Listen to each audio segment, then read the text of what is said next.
In this tutorial, we are going to show this particular question. It is written here, the gradient of the function 2x square plus y square 3x minus y equals to 0 at the point AB is half given, and show that 4a plus b equals to 0. Like before, we are doing another implicit function. So in that case, this is the value of x in this implicit function, and that is the value of y you needed to put, and this is the value of dy by dx. Because it is written here gradient, so it means that this is the value of dy by dx. Okay, let me differentiate with respect to x. Differentiate the expression with respect to x. Then we got from here, from the first part we got from here 4x. Then from second part 2y written there, it is 2y dy by dx. Then another part 3x. So if we differentiate 3x, we got from there 3 minus 6 dy by dx. Then for 9, if we differentiate, we got 0 on the right side as well, it is 0.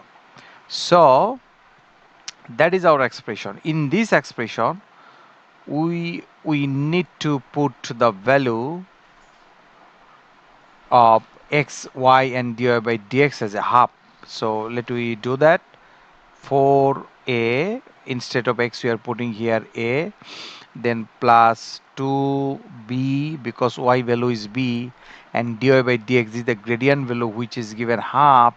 Instead of dy by dx we are putting there half, yeah, plus then 3 minus 6 into dy by dx is half, then equals to 0.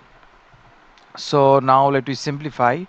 This is 3, that one you can say. So it gives us 4a plus b plus 3 minus 3 equals to 0. So we can cut out 3 and 3. So that is remaining 4a plus b equals to 0. So this is our expression we needed to show equals to 0. We got the value, then you can write here shown. Hope guys you understood this question the way we solve. It's very simple. Thumbnail of this video actually says what is the equation stands for. Thanks for watching. You're welcome to see my next tutorials.